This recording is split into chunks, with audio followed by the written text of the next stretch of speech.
Panic attacks are one of the most common problems for which people seek psychological therapy. About 1 in 4 people will experience a panic attack in a lifetime, and about 1 in 20 have recurring panic attacks with the condition that we call a panic disorder. Now, what a panic attack is a sudden bout of intense anxiety or fear, even though there's no objective danger in the situation. And it has a number of characteristic symptoms.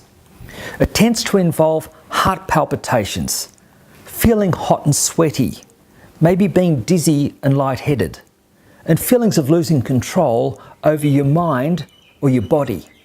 Now, the thing is, these are very distressing feelings that are actually part of the body's normal reaction to life-threatening situations, what we call a fight or flight or freeze response.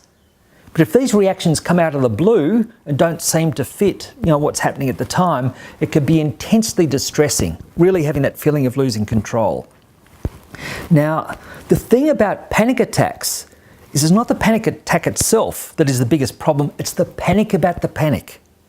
It's when we get caught up in thinking of the panic as being dangerous rather than uncomfortable. But panic attacks are uncomfortable rather than dangerous. They will tend to settle, even of their own accord, usually within about 10 minutes. There are a number of things that we can do to help panic settle. One is to breathe slowly. It helps to have a focus outside ourselves on what we're doing at the time rather than inside our body that intensifies the feelings.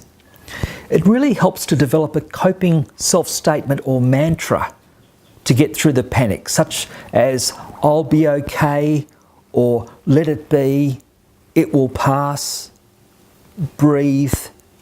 If you develop your own coping mantra and say that to yourself each time you have panic reactions, it tends to help it settle.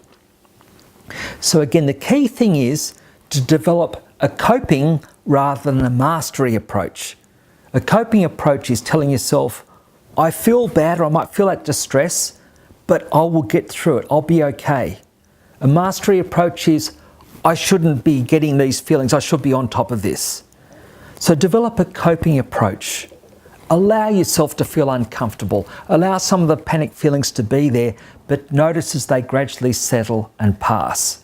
As you get used to that, you'll become more confident that the panic will pass. And with that confidence, it settles quicker and that you feel more resilient in the face of panic attacks.